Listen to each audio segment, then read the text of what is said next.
मसीह में आप सबकी सलामती हो। मैं डॉक्टर नवाज इकबाल एक मरतबा फिर आपकी खिदमत में अपने YouTube channel Glory to God की वसातत से मुखातिब हूँ।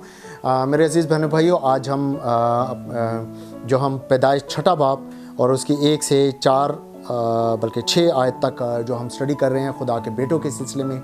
हमने पहली एपिसोड में ज़िक्र किया कि खुदा के बेटे जो हैं वो कौन थे। कलाम मुक़द्दस में उसको देखने की हमने कोशिश की, हमने जानने की कोशिश की कि खुदा के बेटे एक्चुअली में कौन थे और इन्होंने कहाँ से आए, क्या किया और किस तरीके से इनकी वजह से दुनिया को जो है क्या खुदा को तबाह करना पड़ा, और प्लस उनका क्या अंजाम हुआ कि वो तब से लेकर हमेशा तक के लिए जो है क़यामत तक के लिए उनको जो है रोज़े क़यामत तक के लिए उनको कैद कर दिया गया।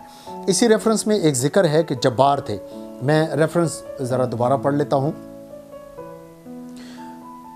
पैदाइश छठा बाब और उसकी 3री आयत से मैं दोबारा पढ़ता हूँ। तब खुदावंद ने कहा कि मेरी रूह इंसान के साथ हमेशा मुज़ाहमत ना करती रहेगी, क्योंकि वो भी तो बशर है, तो भी उसकी उम्र 120 बरस की होगी। उन दिनों में ज़मीन पर जब्बार थे, और बाद में जब खुदा के बेटे इंसान की बेटियों के पास गए तो उनके लिए उनसे औलाद हुई। यही कदीम ज़माना के सूरमा हैं जो बड़े नामर हुए। ठीक है, अब सबसे पहले तो ये जो खुदा के बेटे और ये कहानी, इसका जो सारा अगर हम शुरू से पढ़ें तो मूसा जब इसको लिख रहा है तो हमें इसकी जो अंदाज़े बयां है, जो तखातुब का एक तरीक़ा है, जो लहजा हमें नज़र आता है, वो ये नज़र आता है कि इस जब लिखा जा रहा है तो जो पढ़ने वाले हैं सामने, या सुनने वाले हैं, या जो देखने वाले हैं, वो जानते हैं कि ये जब्बार कौन है। उनकी स्टोरीज़ के बारे में वाकिफ़ हैं, उनकी कि वो कौन थे, कहाँ से आए, उनकी क्या बैकग्राउंड थी। इस सारी चीज़ों से उस वक़्त तक के और बहुत से आगे आने वाले तक के लोग जो थे वो वाकिफ़ थे कि ये जब्बार कौन है। इसलिए इस रेफरेंस में हमें जब्बार के बारे में जो है वो कुछ ख़ास अहमियत नहीं मिलती हुई नज़र आती, कि उनको कुछ ख़ास अहमियत नहीं दी गई। सिर्फ़ एक टेक्स्ट को उनको जो है खुदा के बेटों को के जो है वो उनको पॉइंट आउट करने के लिए उनके इर्द गिर्द का थोड़ा सा या जो माहौल में और प्रोमिनेंट जो लोग थे उनको जो है हमें ज़िक्र करते हुए नज़र आते हैं कि वहाँ पर उस वक़्त ये भी थे। ठीक है, लेकिन मैं इस पूरे टेक्स्ट के सिलसिले में मैं ये बात ज़रूर करना चाहता हूँ कि ये इसकी चाहे हम जिस भी कलाम मुक़द्दस में तो खुदा ने अपना जलाल ज़ाहिर करता है, लेकिन ये कोई ऐसी चीज़ नहीं है जिससे कलीसिया में बिगाड़ पैदा हो, कलीसिया में डिविजन्स हो, उनमें तफरके फैले। ये ऐसी चीज़ नहीं है। मैं इसको ऐसी चीज़ नहीं समझता कि जिससे कलीसिया में जो है वो फूट पड़े कि ये हैं और वो हैं, कि कोई कहे मैं पौलुस का हूँ और कोई कहे मैं अपुल्लोस का हूँ। तो ये बात गलत है। बात यह है कि हमारे पास ज़िंदा खुदा का कलाम, क्यों ज़िंदा कलाम क्यों है? क्योंकि वो खुदावंद यीशु मसीह खुद हैं। तो हमारे पास जब वो मौजूद है तो हमें किसी और चीज़ की ज़रूरत नहीं। लेकिन चूँकि कलाम मुक़द्दस में ये मरकूम है तो हमें ज़रूर है कि हम कलाम मुक़द्दस को खुदा की पाक हिकमत से, उसके इल्मियत के कलाम की नेमत के साथ, उसकी हिकमत की कलाम की नेमत के साथ जो है वो मुकाशफाती नेमत के साथ हम इसको देखें और उसको स्टडी करें। और बेशक अगर हम खुदा के हज़ूर में झुकते हैं तो खुदा का पाक रूह जो है वो हमें गाइड करता है, वो हमें बताता है, जैसा कि उस वक़्त खुदा के पाक रूह की तहरीक से मूसा ने ये तहरीर किया। तो हमें इसमें नज़र नहीं आता कि 2 चीज़ें मैं रिपीट कर रहा हूँ कि एक तो ये जब्बार को जो है वो मूसा इनको कुछ अहमियत देता हुआ हमें नज़र नहीं आ रहा, और वो शायद अहमियत देता हुआ इसलिए हमें नज़र नहीं आ रहा कि उस वक़्त के रीडिंग से ये पता चलता है कि उस वक़्त के लोग जो थे वो इससे वाकिफ़ थे सारे। ठीक है, इनसे वाकफियत उनकी थी, उनकी सारी का। इसीलिए आगे चलकर जो है वो जैसा कि हमने पिछले एपिसोड में देखा कि पतरस ने भी जिक्र किया और यहूदा ने भी जिक्र किया, और आगे अभी हम एक और रेफरेंस पढ़ेंगे जिससे कि इसकी एक ایک نیا پہلو جو ہے وہ ہمارے سامنے آئے گا اور ہم اس کو دیکھ سکیں گے. تو ہمیں یہاں پر نظر نہیں آتا, لیکن اس لینگویج کو جو ہے, اس ٹیکسٹ کو بڑا توجہ کے ساتھ اور بڑی باریکی کے ساتھ اور بڑا پریئرفلی, لیکن خداوند کا کلام ہے اور بڑا پریئرفلی ہمیں اس چیز کو دیکھنے کی جو ہے وہ ہمیں ضرورت ہے. سب سے پہلے دیکھیں, اس ایک پورا ایک ماحول ہے, بیان کیا جا رہا ہے, ٹھیک ہے. تب خدا کے بیٹوں نے آدمی کی بیٹیوں کو دیکھا کہ وہ خوبصورت ہیں. اب جو بات ہو رہی ہے, جو مین ٹارگٹ ہیں, وہ خدا کے بیٹے ہیں اور آدمی کی بیٹیاں, اور ان کا گناہ جو ہے وہ جو انہوں نے کیا, وہ ایک کہانی ہمیں نظر آ رہی ہے کہ خدا کے بیٹوں نے آدمی کی بیٹیوں کو دیکھا کہ وہ خوبصورت ہیں اور جن کو انہوں نے چنا ان سے بیاہ کیا. تب خدا نے کہا کہ میری روح انسان کے ساتھ ہمیشہ مزاحمت نہ کرتی رہے گی, کیونکہ وہ بھی تو بشر ہے. تو بھی اس کی عمر 120 برس کی ہوگی. ان دنوں میں زمین پر جبار تھے. اب جب یہ سارا کچھ واقعہ ہو رہا ہے, جب یہ بے دینی پھیل رہی ہے, جب یہ کرپشن ہو رہی ہے, جب یہ گناہ پھیل رہا ہے, جب یہ ان نیچرل چیزیں جو ہیں وہ گرو کر رہی ہیں اور بدعت اور بدی انتہا کو بڑھ رہی ہے, تو اس وقت وہاں پر کون لوگ موجود تھے؟ جبار موجود تھے. ٹھیک ہے, جبار موجود تھے, اور یہ موجود ہیں, یہ پہلے بھی موجود ہیں, یہ پہلے بھی موجود ہیں اور یہ بعد میں بھی موجود رہے.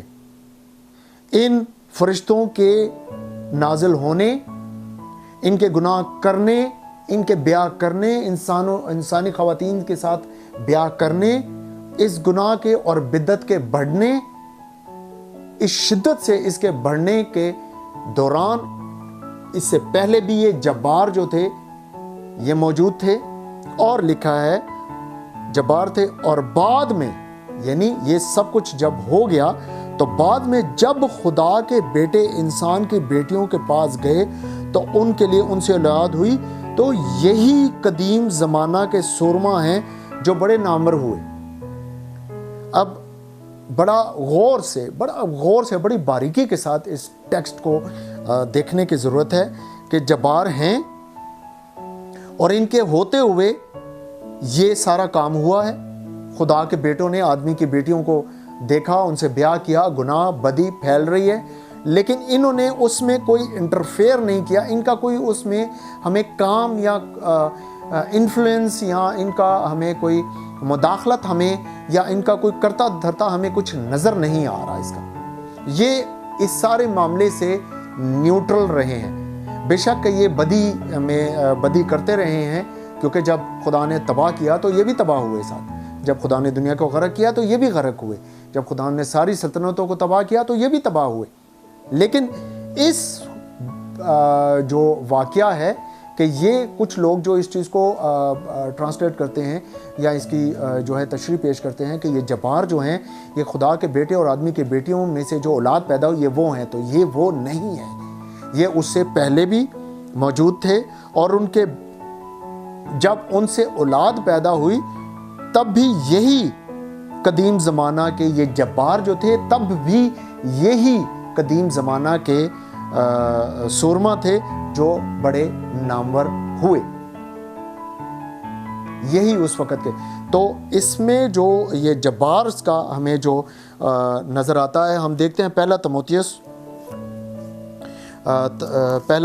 اس کا پہلا باب اور اس کی 4 آیت. اگر ہم اس کو پالوس اب اپنے کلیسیا کو, لوگوں کو, اس کے بارے میں آپ اس کو ڈیٹیل سے پڑھ سکتے ہیں اور اس کو دیکھتے ہیں, اور یقیناً آپ خدا کا کلام مجھ سے زیادہ بہتر سمجھتے ہیں, جانتے ہیں. خدا آپ پر اپنے مکاشفات کو جاری کرتا ہے.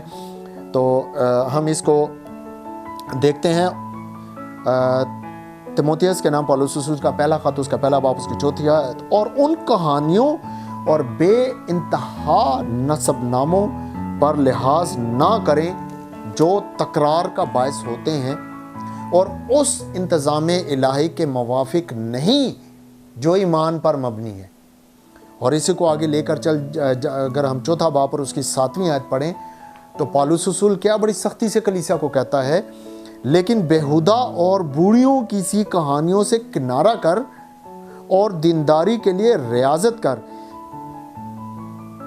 बेहुदा, क्योंकि उस वक़्त तक लोग जो थे वो पहले तो लोगों को मालूम था, लेकिन उसके बाद जो स्टोरीज़, जो कहानियाँ चली आती थी, उस पर जो है वो लोग बहुत ज़्यादा जो है वो तकिया करते थे, उनको बहुत ज़्यादा डिस्कशन करते थे, और वो ऐसी डिस्कशन और ऐसे नसब नामों में और इन चीज़ों में घिर जाते थे कि जिससे कि कलीसिया में तफरका पड़ता था।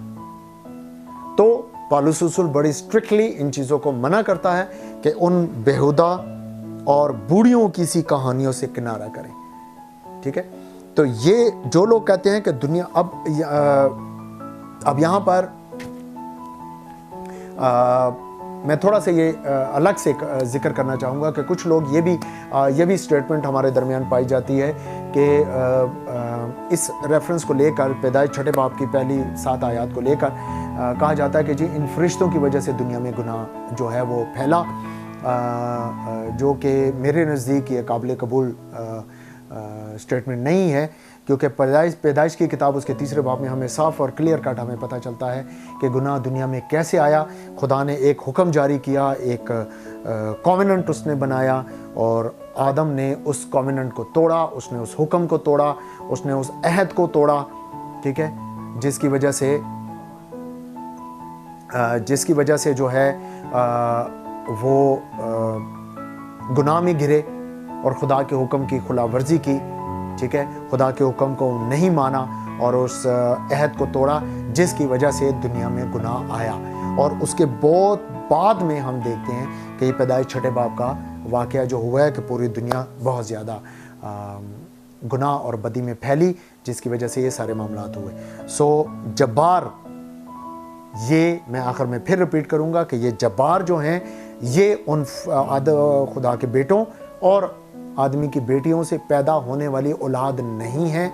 ये इस रेफरेंस से ही हमें पता चलता है कि वो उससे पहले भी थे और उसके बाद में भी रहे, उसके दरमियान भी रहे, और उस सारे वाक़ये के साथ उस सारी बदी में इनका कोई रोल नहीं है। ये उनसे पैदा होने वाली औलाद नहीं है। ये अलग से एक जो नामर सूरमा हैं, जो बड़े जंगजू लोग रहे हैं, शायद बहुत कदावर भी रहे हैं।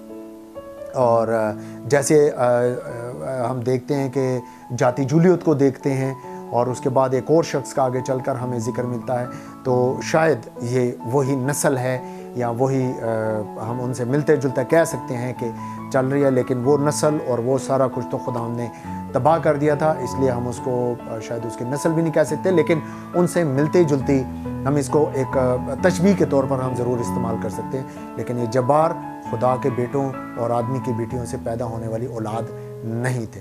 मेरे अजीज़ बहनों भाइयों, नए एपिसोड के साथ इसी तरह के खूबसूरत और प्यारे टॉपिक के साथ जो खुदा ने दिया, मैं नेक्स्ट आपके साथ ज़रूर हाज़िर होऊंगा। दुआ में याद रखिएगा, मेरे YouTube channel Glory to God को ज़रूर सब्सक्राइब कीजिएगा और बेल आइकन को भी प्रेस कीजिएगा, ताकि मेरे आने वाली हर वीडियो, हर लेक्चर, उसका नोटिफिकेशन आपको मिलता रहे। God bless you. Thank you very much.